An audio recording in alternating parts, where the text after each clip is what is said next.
अस्सलाम वालेकुम स्टूडेंट्स। तो बच्चों आज chapter 3 matrix and determinant start करने जा रहे हैं। सबसे पहले मैट्रिक्स क्या होता है, मैट्रिक्स की डेफिनेशन पढ़ते हैं और फिर इसके बाद कुछ और डेफिनेशंस है हमारे पास, उन डेफिनेशंस को देखते हैं और उसके बाद हम अपनी एक्सरसाइज 3.1 की तरफ चलते हैं। तो सबसे पहले डेफिनेशन है मैट्रिक्स के, व्हाट इज मैट्रिक्स, होता क्या है ये पहले समझ लेते हैं। सो A matrix is a rectangular array in shape। एक rectangular array होता है whose elements यानी जो उसके अंदर एंट्रीज होती हैं are written within a square bracket के अंदर एंट्रीज को हम राइट करते हैं specific orders in rows and columns. तो रोज में और कॉलम्स में हम वैल्यूज को यानी एंट्रीज को, एलिमेंट्स को राइट करते हैं। द एरेज ओबे सर्टेन, जो हमारे पास अलजेब्रिक ऑपरेशंस है वहाँ पे हम अप्लाई करते हैं, उसको यूज करते हैं और क्वेश्चंस को सॉल्व करते हैं।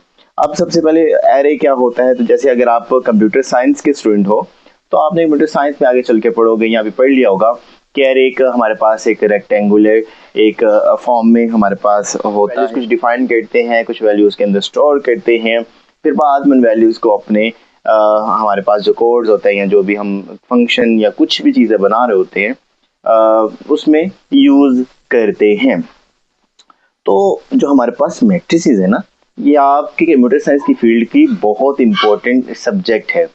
अगर आप अभी से इसका बेसिक कंसेप्ट देख लो ना, तो आगे जब आप कंप्यूटर साइंस में अब आगे हायर स्टडीज में जाओगे आपको बहुत फायदा होगा इसमें। ठीक है, तो generally the matrices are denoted by the capital letters of English alphabets. जो हमारे पास मैट्रिक्स जनरली जो हम उसको डोनेट करते हैं वो कैपिटल लेटर से डोनेट करते हैं, और अगर उसके एलिमेंट्स डिफाइन ना हो तो जो एंट्रीज होती हैं उसके अंदर जो एलिमेंट्स की एंट्रीज हैं जो हमने पढ़ा अभी, तो अगर वो डिफाइन ना हो इस तरह से लाइक वैल्यूज उसकी ना हमारे पास हो तो वो सिंपली उसको स्मॉल लेटर्स में राइट डाउन कर दिया करेंगे हम अपनी मैथमेटिक्स में। और ये आपके पास मैंने कुछ मैट्रिसेस बना के दे दिए।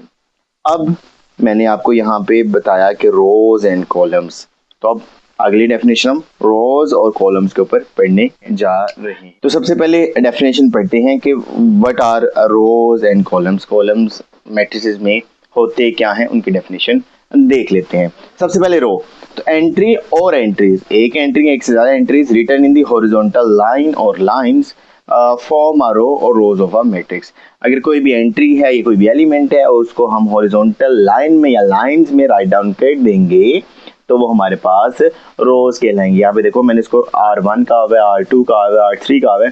तो एलिमेंट्स को मैंने अगर हॉरिजॉन्टल लाइन में रिप्रेजेंट कर दिया तो उनको रोज कहेंगे, और अगर यही एलिमेंट्स हम वर्टिकल लाइन या लाइंस में रिप्रेजेंट कर देंगे तो हम उसको कॉलम्स कहेंगे उन मैट्रिसेस का। तो देखो C1, C2, C3 याद होगा आपने अपनी केमिस्ट्री में भी जब पीरियोडिक टेबल पढ़ा होगा तो आपने पीरियोडिक टेबल में पढ़ा था कि हमारे पास पीरियड्स और ग्रुप्स होते हैं।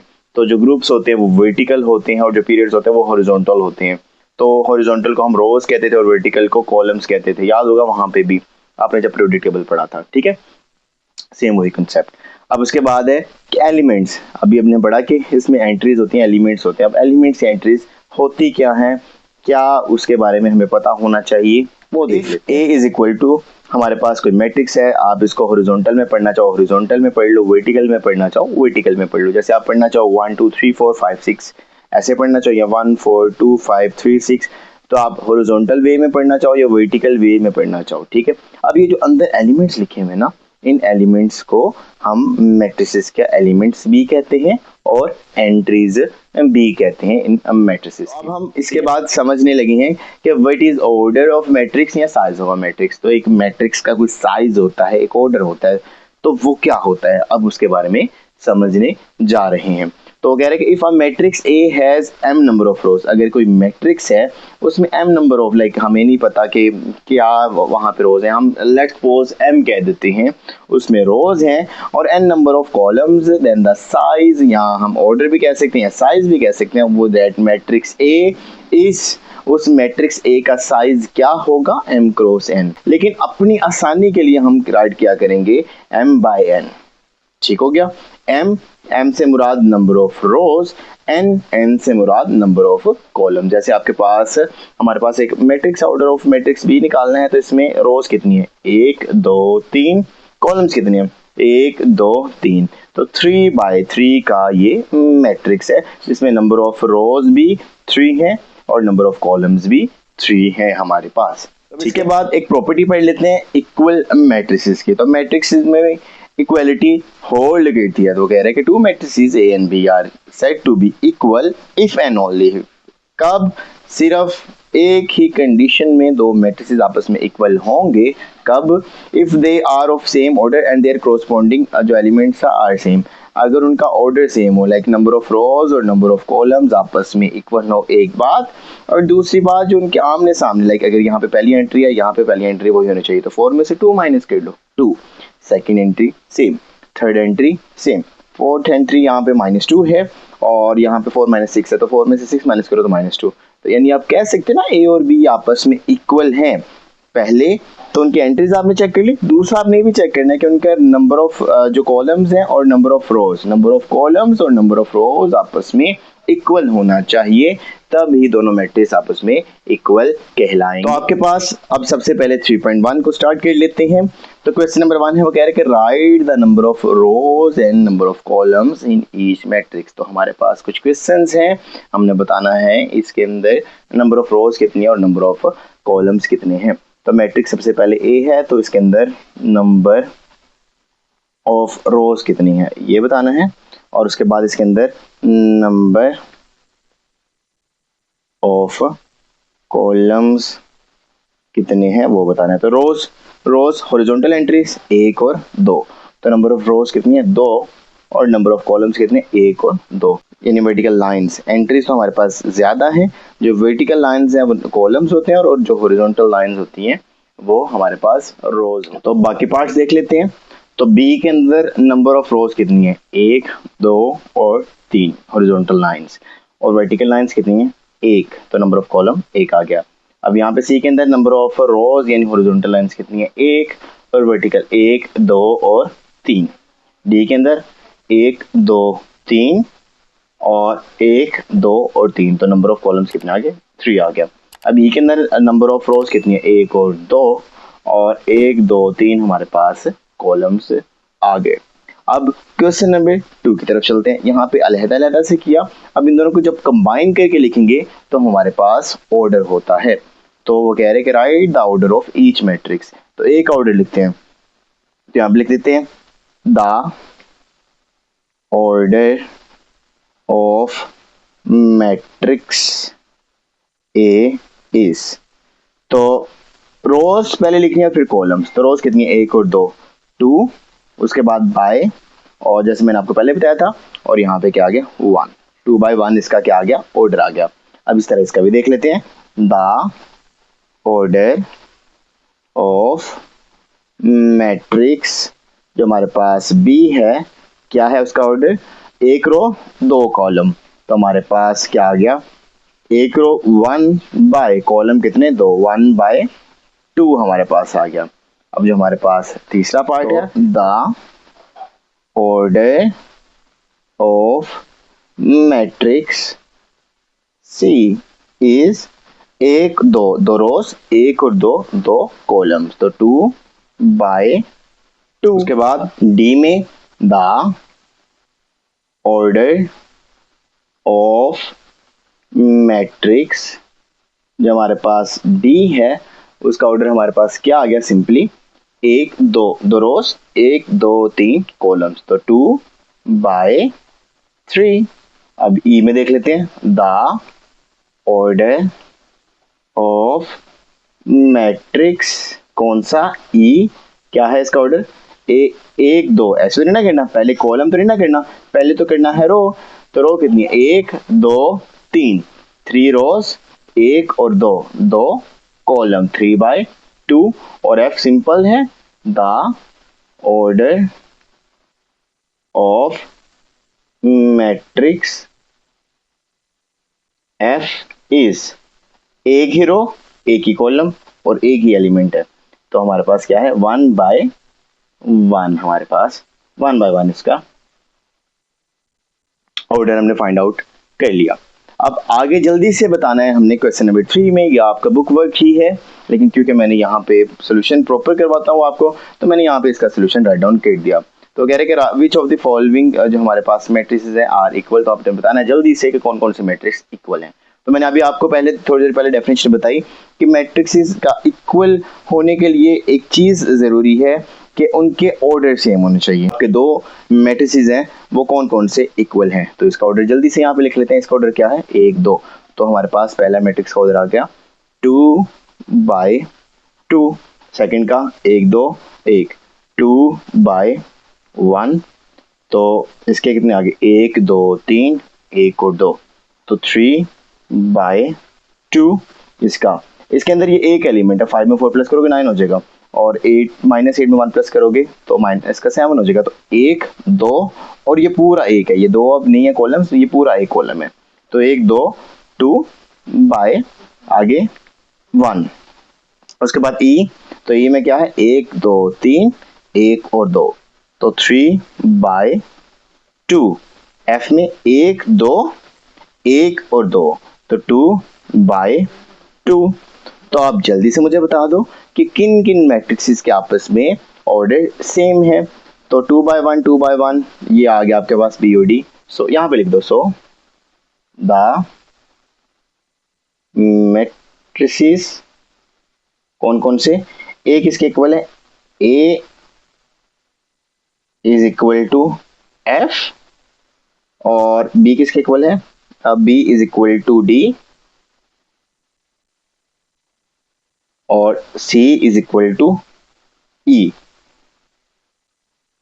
अब हमने राइट कर लिया। नेक्स्ट क्वेश्चन है क्वेश्चन नंबर 4। वो कह रहे हैं कि इफ हमारे पास दो मैट्रिसेस आपस में इक्वल है, यानी A+2 C-3 P-1 और D+4 एक मैट्रिक्स दूसरे मैट्रिक्स यानी 5 8 6 4 के इक्वल है, then find the values of A B C and D। तो अभी मैंने आपको थोड़ी देर पहले बताया था दो मैट्रिक्स आपस में इक्वल होते हैं कब, जब उनका ऑर्डर सेम हो जाए और उनके एलिमेंट्स सेम हो जाए। तो यहाँ पे एलिमेंट्स को फाइंड आउट कर सकते हैं, क्योंकि पहला पहले के इक्वल है, दूसरा दूसरे के इक्वल, तीसरा तीसरे के, चौथा चौथे के, क्योंकि इसने खुद कहा ना इक्वल है। तो यहाँ पे फाइंड आउट कर लेते हैं सोल्यूशन। तो पहला पहले के इक्वल रख लेते हैं, तो A+2 इज इक्वल टू 5, और जो हमारे पास सेकंड है वो सेकंड के इक्वल रख लेते हैं, यानी C-3 इज इक्वल टू 8।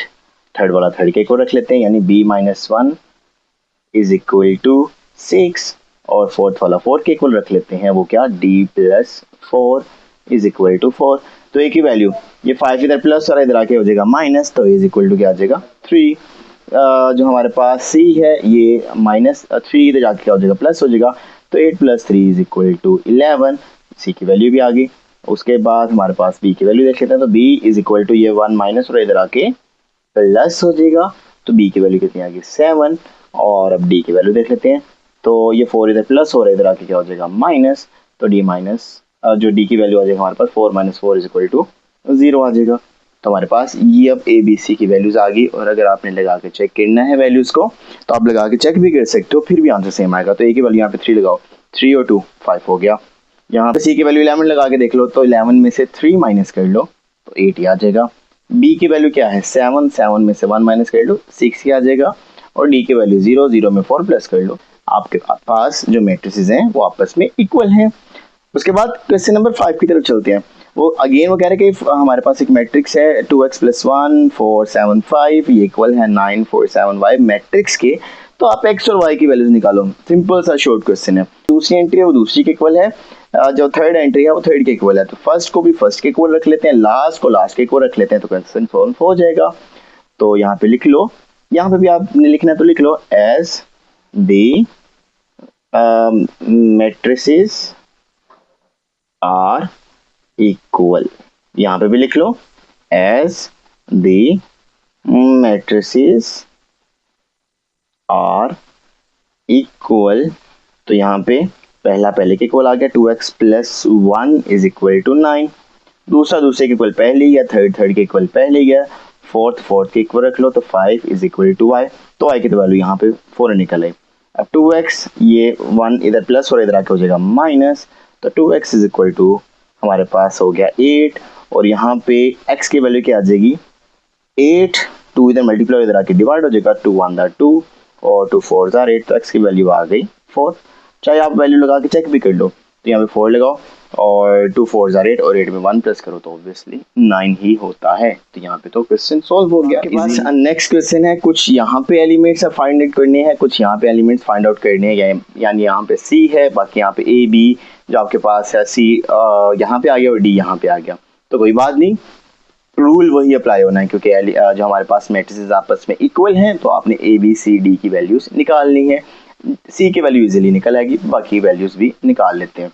तो आपके पास सबसे पहले a plus B is equal to 10 आ जाएगा। सोल्यूशन में लिख लेते हैं। सबसे पहले क्या आप लिख लो, मैट्रिसेस इक्वल हैं तो a plus B is equal to 10 आ गया, एक चीज। दूसरा 2d minus 1 is equal to 5 आ गया। Third one 3b plus 2 is equal to 11 आ गया। And fourth one 4 is equal to c आ गया। तो यहाँ पे c की वैल्यू तो निकल आई, बस अब यहाँ पे ये फाइंड आउट करते हैं। अब क्या a और b में से किसी एक की वैल्यू निकल सकती है? जी बिल्कुल नहीं निकल सकती, जब तक आप इनमें से कम एक चीज की वैल्यू नहीं निकालो। तो इसको अभी यहाँ पे पेंडिंग में रखते हैं। अब दूसरे में आते हैं, इसको चाहे 1 कह लो, इसको 2 कह लो, अपनी आसानी के लिए इसको 3 कह लो और इसको 4 कह लो। 4 की तो वैल्यू निकल आई लगी क्वेश्चन 4 की। अब यहाँ पे आप सेकंड में देखो तो d की वैल्यू निकल सकती है। तो 2d इज इक्वल टू, ये माइनस इधर आके प्लस हो जाएगा तो 5 प्लस 1, तो 2d इज इक्वल टू आपके पास क्या आ जाएगा 6, और 2d इज इक्वल टू 6 आ गया। अब आपने निकालनी है d की वैल्यू, तो 2 इधर मल्टीप्लाई और इधर आके हो जाएगा डिवाइड। तो यहाँ पे 2 डिवाइड होगा, 2 1 ज़ा 2 और 2 3 ज़ा 6, तो d की वैल्यू कितनी आ गई 3 आ गई। अब यहाँ पे देख लेते हैं b की वैल्यू निकल सकती है। तो 3b, ये 2 प्लस और इधर क्या हो जाएगा माइनस हो जाएगा, तो 11 माइनस 2, तो 3b इज इक्वल टू कितना आ जाएगा 9 आ जाएगा। और b इज इक्वल टू 3 इधर मल्टीप्लाई और इधर आके 9 के साथ डिवाइड हो जाएगा, 3 1 ज़ा 3 एंड 3 3 ज़ा 9, तो b is equal to 3। Okay, अब आपके पास b की वैल्यू आ गई। अब आप इस b की वैल्यू अगर यहाँ पे पुट कर दो, क्योंकि b तो एलिमेंट वो ही है ना, तो b की वैल्यू जब यहाँ पे पुट कर दोगे तो आपको क्वेश्चन सॉल्व हो जाएगा। तो हम लिख लेते हैं कि by putting value of b, तो b की जो वैल्यू है हम वो पुट कर देते हैं। तो b की वैल्यू हमारे पास क्या है 3, तो यहाँ पे आ जाएगा a plus 3 is equal to 10, तो a 3 इधर प्लस और इधर आके हो जाएगा माइनस, तो a इज इक्वल टू आ गया 7। और यहाँ पे आप चाहे देख लो, यहाँ पे 7 और यहाँ पे 3 पुट कर लो, 7 में 3 प्लस करके 10 ही आएगा। अब d हमारे पास 3 है, 2 3 ज़ा 6, 6 में से 1 माइनस कर लो 5 ही आएगा। b की वैल्यू आपके पास 3 आई, 3 3 ज़ा 9, 9 में 2 प्लस कर लो 11 ही आएगा। और c की वैल्यू तो वैसे ही 4 है, तो ये देखो क्वेश्चन पहले ही सॉल्व हुआ है। अब एक लास्ट क्वेश्चन इस एक्सरसाइज का, क्वेश्चन नंबर 7, और इसी के साथ एक्सरसाइज वाइंड अप कर देते हैं। क्वेश्चन नंबर 7 है, वो कह रहा है कि इफ हमारे पास दो मैट्रिसेस आपस में इक्वल हैं, p plus Q 5 11 p minus 2 q, एक जो हमारे पास मैट्रिक्स है उसकी एलिमेंट्स की वैल्यूज हैं, यानी एलिमेंट्स हैं, और दूसरे में 6 5 11 0 है, तो आपने p और q की वैल्यूज फाइंड आउट करनी है। कोई बात नहीं, कर लेते हैं, कितना मुश्किल होगा देख लेते हैं। तो यहाँ सबसे पहले as the matrices are equal, तो आपके पास सेकंड के इक्वल पहले ही है, थर्ड एंट्री के इक्वल पहले ही है, बस p plus Q is equal to 6 equation 1 कह लो, और दूसरी वैल्यू निकालो p minus 2q is equal to 0। यहाँ पे p और q में से दोनों में चाहे देख लो, एक वैल्यू होनी चाहिए ताकि आप दूसरी वैल्यू फाइंड आउट कर सको। तो मेथड ऑफ सब्स्टिट्यूशन आपको पहले पढ़ाया था, बाकी आपकी मर्जी, आप यहाँ से कर लो या यहाँ से वैल्यू निकाल लो। सेकंड वाली इक्वेशन से वैल्यू निकालना ज्यादा आसान है, तो p ये माइनस है, इधर आके 2q हो जाएगा प्लस का, अब इसको इक्वेशन a कह लो, पुट वैल्यू ऑफ p इन 1, तो आपके पास जो p की वैल्यू आई इसको 1 में पुट कर दो। तो p की वैल्यू क्या आई 2q plus q is equal to 6, 2q में q plus q 3q is equal to 6, 3 इधर मल्टीप्लाई और इधर आके डिवाइड हो जाएगा, तो 6/3, 3 1 ज़ा 3, 3 2 ज़ा 6, तो q की वैल्यू कितनी आ गई 2। और आप इस 2 को जो आपके पास यहाँ पे पुट कर दो, पुट वैल्यू ऑफ Q। तो आप Q की वैल्यू को यहाँ पे पुट कर दो, तो P इज इक्वल टू 2 और Q की वैल्यू कितनी आई है 2, और आपके पास P इज इक्वल टू 2 2 ज़ा 4। तो यहाँ पे चेक कर लो, P की वैल्यू हमारे पास 4 आ गई और Q की वैल्यू 2 आ गई, तो आपके पास 6 ही आएगा। अब यहाँ पे P है 4 और Q है 2, तो 2 2 ज़ा 4 आपके पास आ गया, और यहाँ पे पहले ही 4 है तो 4 में से 4 माइनस कर लो तो ऑब्वियसली 0 ही आएगा। तो ये भी मैट्रिक्स आपस में इक्वल भी है, और इनके क्योंकि ऑर्डर भी सेम है, इनके एलिमेंट्स भी सेम है, तो ये भी प्रूव हो गया कि दोनों मैट्रिक्स आपस में इक्वल हैं।